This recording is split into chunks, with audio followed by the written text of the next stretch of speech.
እስቲ ይሄንን ቪዲዮ አይተነው እንመለስ።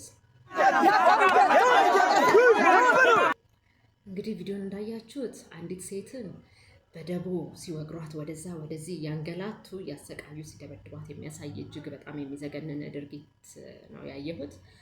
አላቅም ምን እንዳደረገች ግን የሆነ ነገር እንዳደረገች ገምታለሁ። መረጃ የለኝም። በዚህ ቪዲዮ ላይ ሜንሽን ተደርጌ ሐሳብ መስጠት ስላለብኝ ነው። ከዚህ በፊት በደቦ ፍርድ የሰራሁት ቪዲዮ አለ። ግን ይሄ የደቦ ፍርድ እንዴት ነው እንደ ፋሽን አልያዝነውም ወይ? ሁሉም ሰው ፍትህን በእጁ የያዘ እየመሰለው ሰዎች ላይ ጥቃት እያደረሰ ነው ያለው። እንግዲህ እቺ ሴት የሆነ ነገር አድርጋለች ብለው ደርሰውባት ወይ መረጃ ኖሯቸው ኦር ሰምቲንግ ነው ብቻ የሚሆን አይደለ? ይሄ ከሆነ መረጃ ካላቸው ይሄ ሁላ ህዝብ ምስክር ከሆነ ለምንድን ነው ወደ ህግ ማትሄደው? ህግ ብዙ ጊዜ ፍትህ አጣን ፍትህ እንደዚህ ምናምን የሚባለው እኮ ሞስት ኦፍ ዘ ታይም ምንድነው የማስረጃ እጥረት ነው። እናንተ ግን ማስረጃ ኖሯችሁ ይሄን እንዳደረጋችሁ ትገምታለህ። አይታችሁ ነገር አደረገች ብላችሁ እየቀጠቀጣችኋት እንዳለ ለመረዳት ችያለሁ።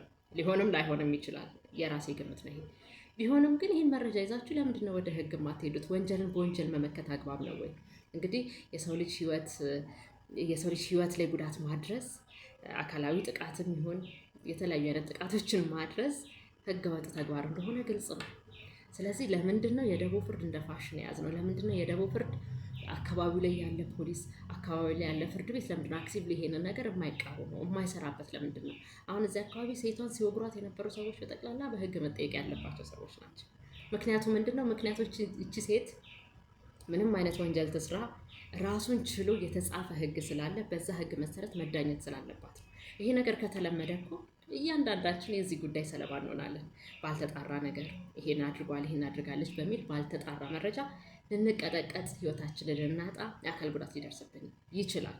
ይሄ ነገር መቋጨት በእርምት ሊወሰድበት ይገባል። እጅግ በጣም የሚያስፈራ ነው። ሁላችንም ልናወግዘው የሚገባ ተግባር ነው እላለሁ።